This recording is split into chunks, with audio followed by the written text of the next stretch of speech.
Magandang umaga sa inyong lahat. Malugod na pagtanggap sa St. Joseph Parish, Gagalangin sa ika-6 ng umagang banal na misa sa pagdiriwang ng liturhiya ngayong Huwebes ng ika-12 linggo sa karaniwang panahon.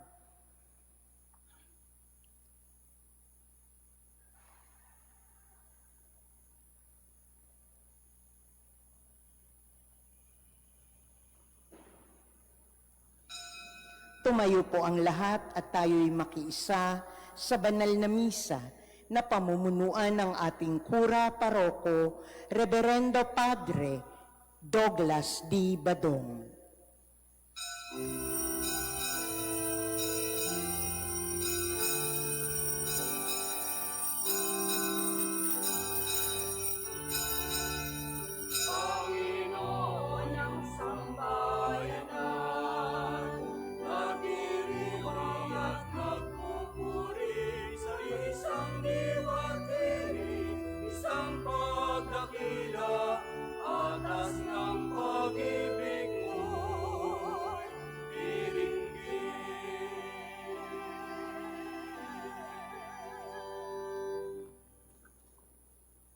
Sa ngalan ng Ama at ng Anak at ng Espiritu Santo. Amen. Ang pagpapala ng ating Panginoong Hesukristo, ang pag-ibig ng Diyos Ama, at ang makikipagkaisa ng Espiritu Santo naway sa inyong lahat. At sumaiyo rin. Mga kapatid, aminin natin ang ating mga kasalanan upang tayo'y maging marapat gumanap sa banal na pagdiriwang. Inaamin ko sa makapangyarihang Diyos at sa inyo mga kapatid na lubha ako nagkasala sa isip, sa salita at sa gawa at sa aking pagkukulang. Kaya isinasamo ko sa mahal na Birheng Maria, sa lahat ng mga anghel at mga banal, at sa inyo mga kapatid na ako'y panalangin sa Panginoong ating Diyos. Kaawaan tayo ng makapangyarihang Diyos, patawarin tayo sa ating mga kasalanan at patnubayan tayo sa buhay na walang hanggan. Amen. Panginoon, kaawaan mo kami. Panginoon, kaawaan mo kami. Kristo, kaawaan mo kami. Kristo, kaawaan mo kami.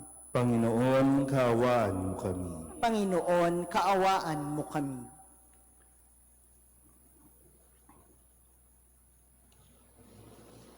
Manalangin tayo. Ama naming makapangyarihan, kami naway magkaroon ng pitagan at pagmamahal para aming magawang sambahin ang ngalan mo, sapagkat sa mga pinatatatag sa iyong pag-ibig, ikaw ay walang pinababayaang masadlak sa ligalig. Inilulog namin ito sa pamagitan ni Jesucristo, kasama ng Espiritu Santo, magpasawalang hanggan. Amen.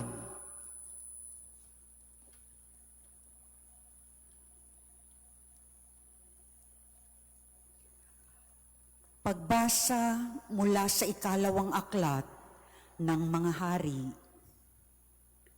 Si Joaquin ay 18 taon nang maghari sa Jerusalem, at ito'y tumagal ng 3 buwan. Ang kanyang ina ay si Nahustan, na anak ni Elnatan ng Jerusalem. Si Joaquin ay hindi naging kalugod-lugod sa Panginoon, pagkat tinularan niya ang kasamaan ng kanyang ama. Nang panahong yaon, ang Jerusalem ay kinubkob ng mga kawal ni Haring Nabucodonosor, samantalang ang mga kawal ng Babylonia ay nakapaligid sa lungsod. Dumating ang Haring Nabucodonosor. Nang magkagayon, sumuko sa kanya si Haring Joaquin, pati ang ina nito, mga katulong, mga pinuno, at lahat ng tauhan ng palasyo. Binihag sila ni Nabucodonosor noong 8 taon ng kanyang paghahari. Sinamsampan niyang lahat ang kayamanan sa palasyo at sa templo. At tulad ng ipinagpauna ng Panginoon, ipinasira niya ang mga kagamitang ginto na ipinagawa ni Solomon sa templo. Tinangay niya ang lahat ng taga-Jerusalem, ang mga pinuno, mga kawal, mga dalubhasa at mga panday. Lahat-lahat ay umabot ng 10,000. Wala silang itinira, liban sa pinakamahihirap. Tinangay nga niya sa Babylonia si Joaquin at ina nito, mga asawa, mga pinuno, at lahat ng pangunahing mamamayan sa Jerusalem. Tinangay rin niya ang may 7,000 kawal at ang 1,000 dalubhasa at mga panday na pawang matitipuno at angkop maging mandirigma. Si Natanias ang ipinalit ni Nabucodonosor kay Joaquin bilang hari ng Huda at pinalitan niya ng Sedekias ang pangalan nito. Ang salita ng Diyos. Salamat sa Diyos. Dahil sa ngalan mo, Poon, iligtas mo kami ngayon. Dahil sa ngalan mo, Poon, iligtas mo kami ngayon. Panginoong Diyos, pinasok ng hentil ang lupang pangako, hayot iyong masdan. Winasak ang lungsod, ang banal mong templo ay nilapastangan. Ang mga katawan ng mga lingkod mo'y ginawang pagkain niyong mga ibon. Ang kanilang laman sa mga halimaw ay ipinalamon. Dahil sa ngalan mo, Poon, iligtas mo kami ngayon. Dugo ng bayan mo'y ibinubo nila sa buong palibot nitong Jerusalem. Animo ay tubig, sa dami ng patay ay walang naglilibing. Ang kalapit bansang dooy nakasaksi, hindi mapigilan yaong pagtatawa. Lahat sa palibot ay humahalakhak sa gayong nakita. Iyang galit sa amin o Poon, hanggang kailan ba kaya matatapos? Di na ba titigil ang pagkagalit mong sa amin tutupok? Dahil sa ngalan mo, Poon, iligtas mo kami ngayon. Huwag mong parusahan kaming mga anak sa pagkakasala ng aming magulang. Ikaw ay mahabag sa mga lingkod mong pag-asay pumanaw. Dahil sa ngalan mo, Poon, iligtas mo kami ngayon. Mahabag ka sana kami ay tulungan, Panginoong Diyos na tagapagligtas. Dahil sa ngalan mo, kaming nagkasalay patawaring ganap. At ang pagpupuri sa iyo ng madlay hindi maglilikat. Dahil sa ngalan mo, Poon, iligtas mo kami ngayon. Magsitayo po ang lahat.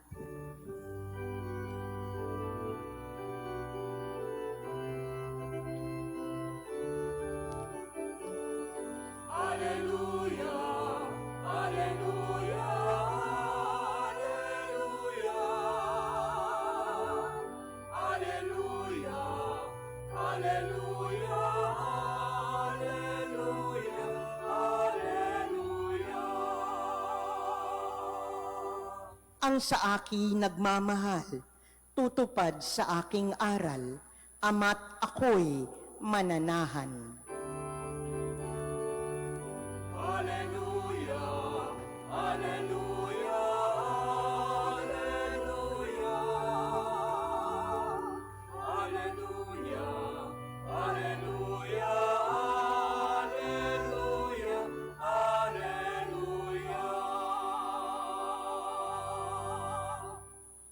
Sumahin niyo ang Panginoon. At sumaiyo rin. Ang mabuting balita ng Panginoon ayon kay San Mateo. Papuri sa iyo, Panginoon. Noong panahong iyon, sinabi ni Jesus sa kanyang mga alagad, "Hindi lahat ng tumatawag sa akin, Panginoon, Panginoon, ay papasok sa kaharian ng langit. Yaon lamang, kundi yaon lamang sumusunod sa kalooban ng aking amang nasa langit." Pagdating ng huling araw, marami ang magsasabi sa akin, "Panginoon, nangaral po kami at nagpalayas ng mga demonyo at gumawa ng mga kababalaghan sa iyong pangalan." At sasabihin ko sa kanila, "Kailanmay hindi ko kayo nakikilala. Lumayo kayo sa akin, mga mapaggawa ng masama." Kaya't ang bawat nakikinig at nagsasagawa ng mga salita kong ito ay matutulad sa isang taong matalino na nagtayo ng kanyang bahay sa ibabaw ng bato. Umulan ng malakas, bumaha, at binayo ng malakas na hangin ang bahay na iyon. Ngunit hindi nagiba sapagkat nakatayo sa ibabaw ng bato. Ang bawat nakikinig ng aking mga salita at hindi nagsasagawa nito ay matutulad sa isang taong hangal na nagtayo ng kanyang bahay sa buhanginan. Umulan ng malakas, bumaha, at binayo ng malakas na hangin ng bahay. Bumagsak ang bahay na iyon at lubusang nawasak. Nang masabi na ni Jesus ang pananalitang ito, ang mga tao'y namangha, sapagkat nagturo siya na parang isang may kapangyarihan at hindi tulad ng mga iskriba. Ang mabuting balita ng Panginoon. Pinupuri ka namin, Panginoong Hesukristo. Isang magandang umaga po sa inyong lahat. Ngayon po ay Huwebes ng ika-12 linggo sa karaniwang panahon. At muli sa pagpapatuloy ng mga aral at turo na ibinibigay at ibinabahagi sa atin sa pamamagitan ng ating mga pagbasa na dapat nating pakaunawain at tintindihin. No? Sabi nga ni Kristo, ay isa sa mga turo niya sa mga taong nakikinig sa Kanya noon at magpasa hanggang ngayon na para bang sinasabing hindi nangangahulugan at hindi ibig sabihin araw-araw nagsisimba tayo ay makakapasok tayo sa langit. Hindi natin at wala tayong karapatang husgahan ng bawat isa, pero yung katotohanan, hindi ito sa dami o sa bilang. Araw-araw ako nagsisimba, araw-araw ako nagdarasal, maganda yon. Pero yun nga po, no? Ano ang nangyayari at anong mga pagbabago ang nakikita nito sa atin? Mayroon ba? Ulitin ko po, no? Sabi ni Kristo, hindi lahat ng tumatawag ng Panginoon, Panginoon, papasok ng langit. So, maging ang pare, hindi lahat. No, kahit pa sabing oras-oras, araw-araw, nagmimisa ako, hindi yan nangangahulugan na makakapasok ako sa langit. Kundi, sabi niya, yung mga nakikinig at nagsasagawa ng mga salita ng Diyos. Ipinapahayag sa misa ang mga salita ng Diyos at inaasahan na tayo po ay makikinig at pagkatapos ng misa, sisikapin nating isabuhay ito kung gusto nating makarating sa langit. Yan nga, no, sabi din dito, maganda po mas maintindihan natin yung atin bang pagsisimba araw-araw. Ito ba ay nagdudulot sa atin ng tinatawag na credibility? Yung karakter ba natin nagiging credible? O wala rin tayong pakialam dyan? Hindi ba tayo conscious kung ano yung nangyayari sa atin? Kasi ngayon, no, kagaya ng nangyari, ang sabi doon, no, ilan sa mga findings at dumadami pa dahil sa social media, maraming kabataan ang naiimpluwensyahan gumawa ng masama. Bakit? Kasi meron silang mga iniidolo. Meron silang mga tinutularan. Meron silang mga pinakikinggan. Nakikita nila at pinakikinggan at yun ang kanilang ginagawa. Yun ang karakter na nabubuo sa kanila dahil meron silang tinutularan. Kaya nga sa unang pagbasa, ang sabi dito, no, si Joaquin, yung hari ng Huda noon, sabi dito, hindi siya naging kalugod-lugod sa Diyos dahil tinularan niya ang kasamaan ng kanyang ama. Tinularan ang kasamaan ng kanyang ama. Sa Ebanghelyo, bakit kamangha-mangha si Jesus kapag nagsasalita? Sabi nga, no, para siyang may kapangyarihan. Dahil ang tinularan ni Jesus ay ang kabutihan ng kanyang ama. So ngayon, tayo, may mga tumitingin sa atin. Sa inyo, sa loob ng tahanan, ang mga anak ninyo nakamasid sa inyo. Conscious ba kayo kung mabuti o masama ang tinutularan nila sa inyo? Na conscious ba kayo kung paano sila magsalita? Paano sila makipag-usap? Conscious ba kayo na pag pinakinggan mo sila, ikaw ang naririnig? Ano sa tingin ninyo? Opo. Pero yun nga, ang tanong din, maganda ba ang napapakinggan ninyo sa inyong mga anak? Kung maganda, magandang halimbawa ang pinapakita mo. Pero kung hindi, tanong mo sa sarili mo, ano bang nakikita nila sa akin?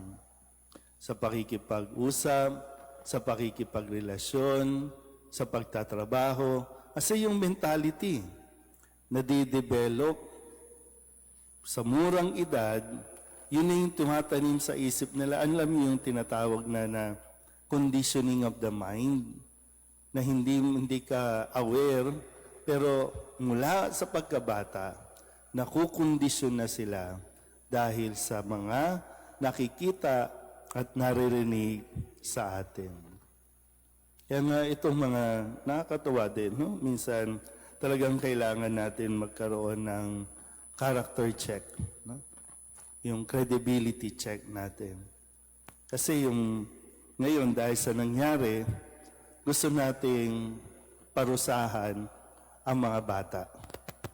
Ikulong, itratong mga kriminal ang mga bata. Pero ano bang nakita nila? Di ba pinatatakas natin ang kriminal? Di ba ipinagtatanggol natin ang mga pumatay noon? Di ba ipinagtatanggol natin ang mga nagnakaw? Ipinagtatanggol natin. So itong pumapasok sa isipan nila na kapag gumawa sila ng masama, ipagtatanggol din sila. So sana po, no? Tingnan natin at lagi nating balikan anong halimbawa, lalo tigit, anong karapatan kong magturo at magsalita sa mga bata ngayon. Meron ba akong kapangyarihan? Meron ba akong credibility? Amen.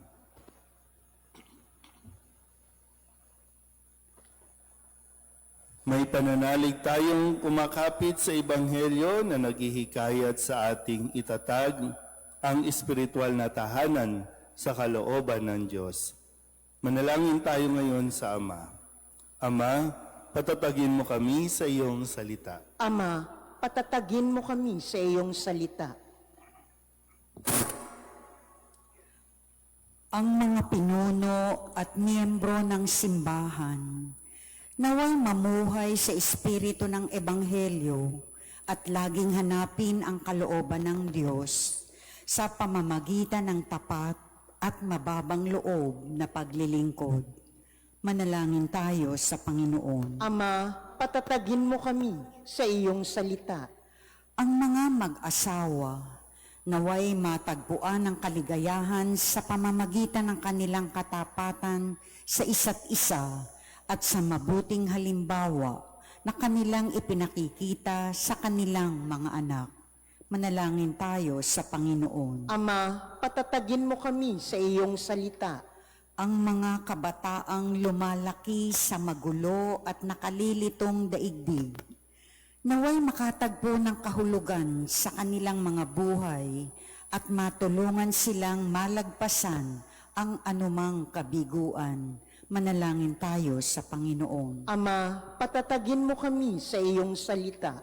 Ang mga may sakit na nagdurusa sa masamang pangangatawan, naway makaranas ng mapagmahal na kabutihan, mapagkalingang presensya, at mapagpagaling na kapayapaan ni Kristo.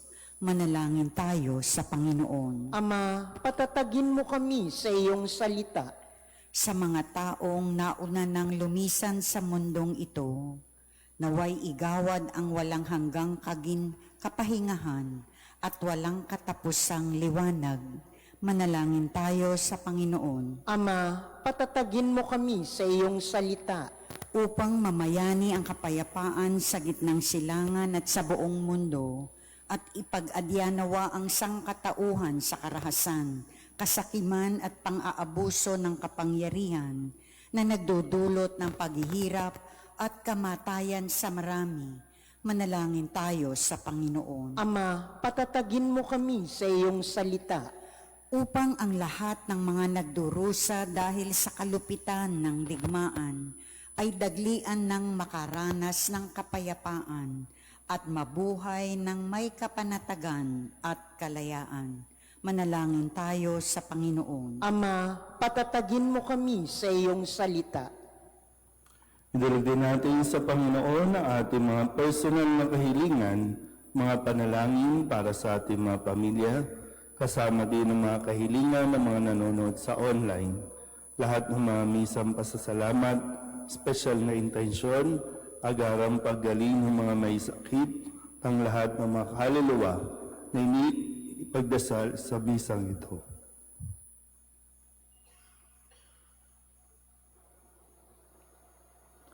Ang lahat ng ito ay inihiling namin sa ngalan ni Kristo, aming Panginoon. Amen.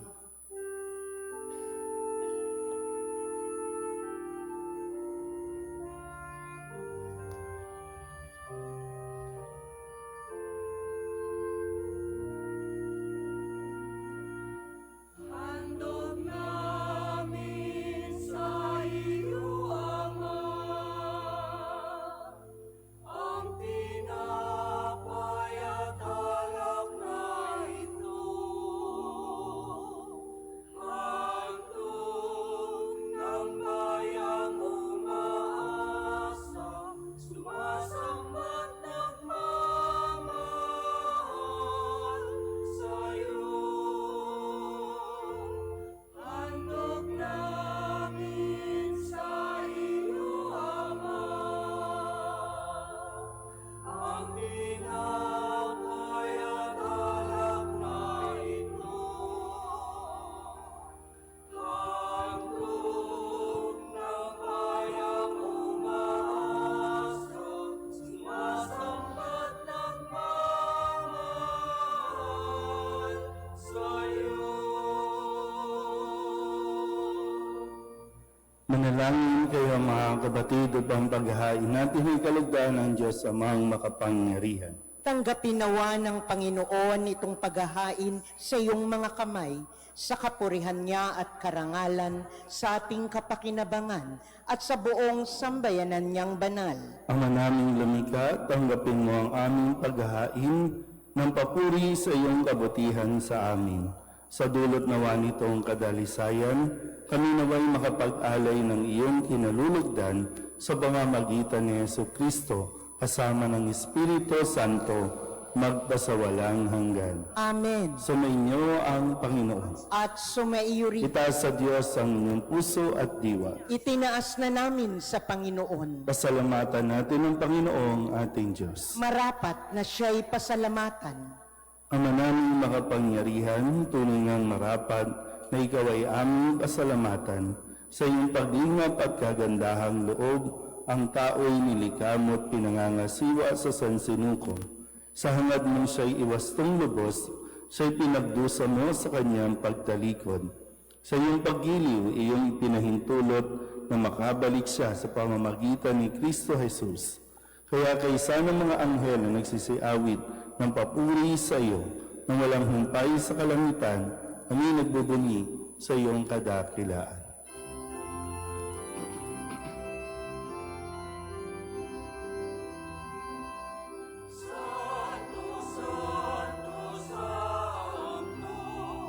Panginoon Diyos ng mga hukbo, napupuno ang langit at lupa ng kadakilaan mo.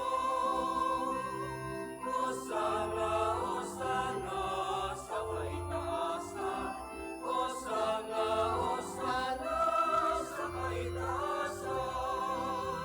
Iyang para ang naparirito sa ngalan ng Panginoon. Hosana, Hosana sa kaitaasan, Hosana, Hosana sa kaitaasan.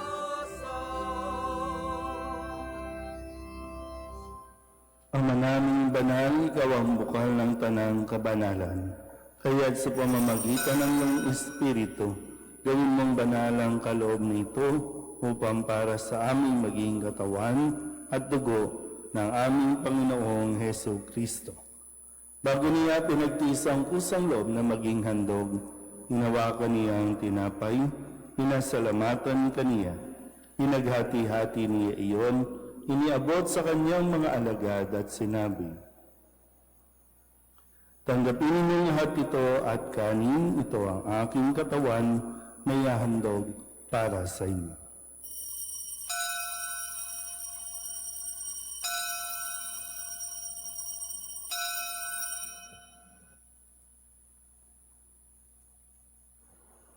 Hindi naman nang matapos ang hapunan, hinawakan niya ang kalis, muli kaniyang pinasalamatan. Iniabot niya ang kalis sa kanyang mga alagad at sinabi, tanggapin ninyong lahat ito at inumin. Ito ang kalis ng aking dugo ng bago at walang hanggan tipan. Ang aking dugo na ibubuhos para sa inyo at para sa lahat sa ikapagpapatawad ng mga kasalanan. Gawin niyo ito sa pag-alaala sa akin.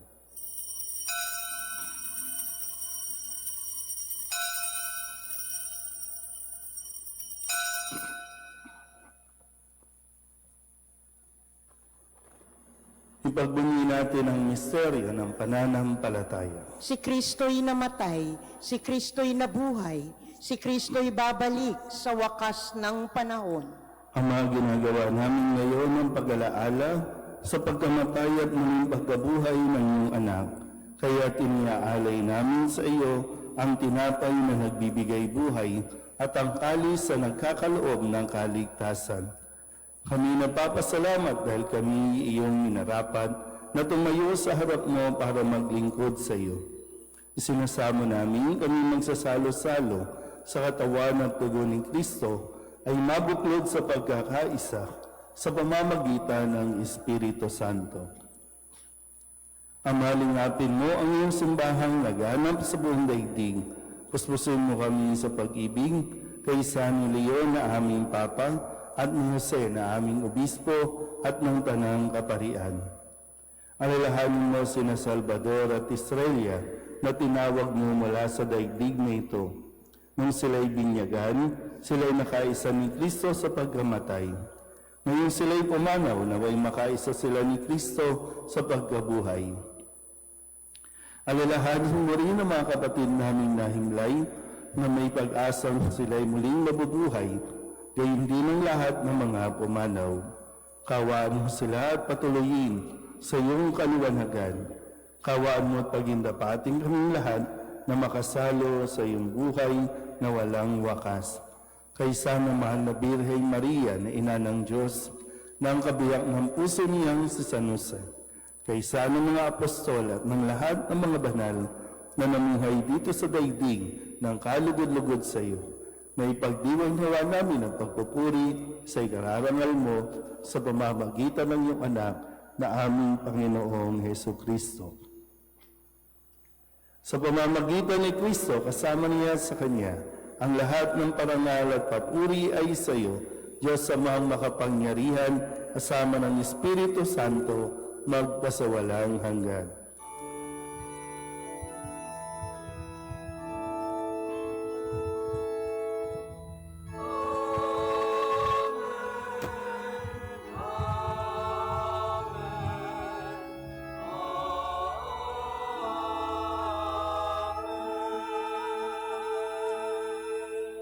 Sa tagubili ng mga nakagagaling na utos at turo ni Jesus sa Panginoon natin at Diyos, ipahayag natin ang lakas loob.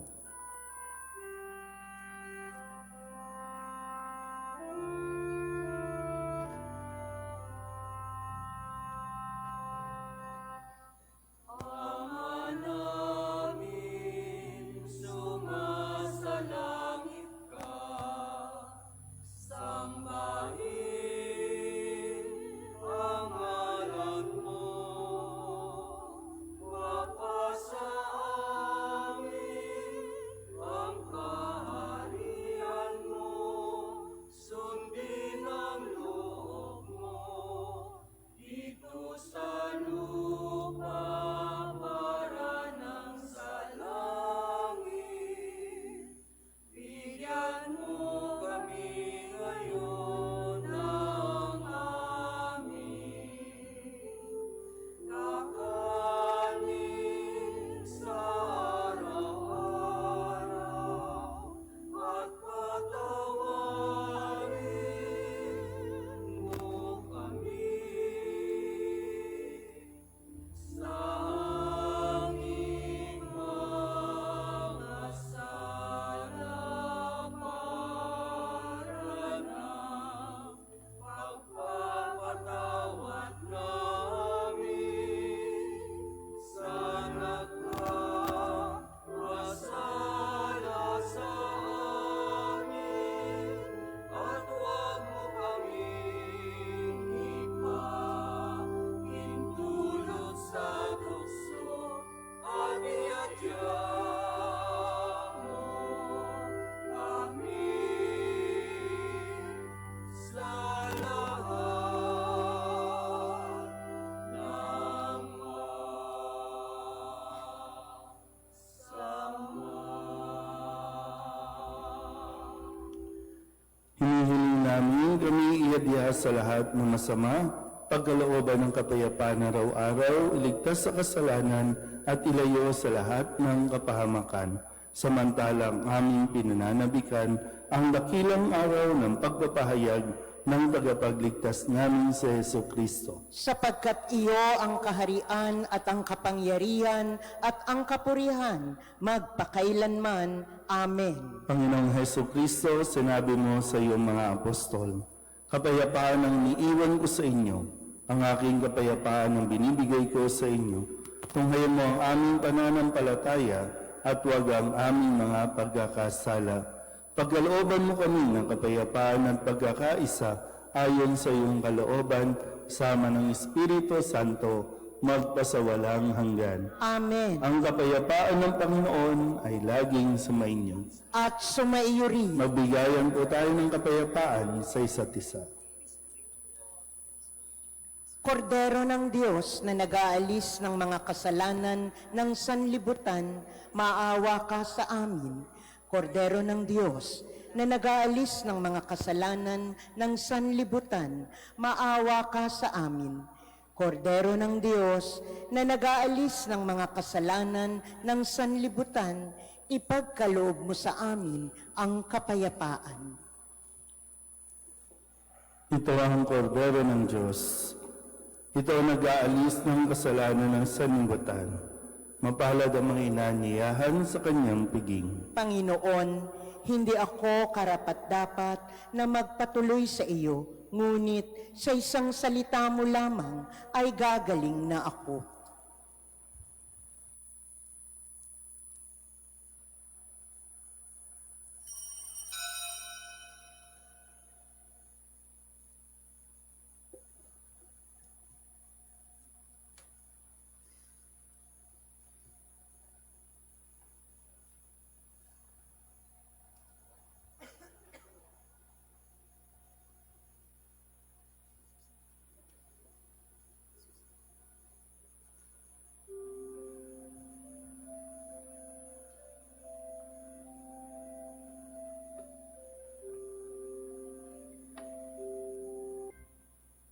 Magsiluhod po ang lahat para sa panalangin kay San Jose.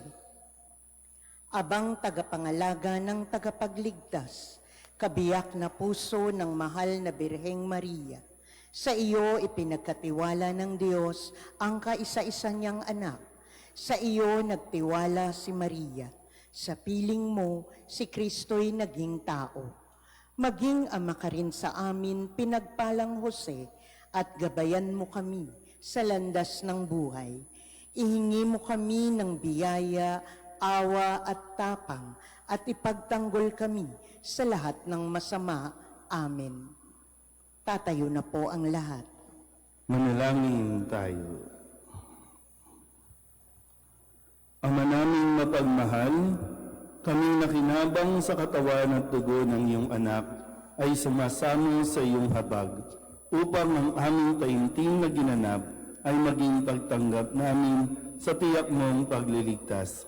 Sa pamamagitan ni Jesucristo, kasama ng Espiritu Santo, magpasawalang hanggan. Amen. Sumainyo ang Panginoon. At sumaiyo rin. At pagpalain kayo ng makapangyarihang Diyos, Ama at Anak, Espiritu Santo. Amen. Tapos ang banal na misa, humayo tayo sa kapayapaan ni Kristo. Salamat sa Diyos. Magandang umaga po.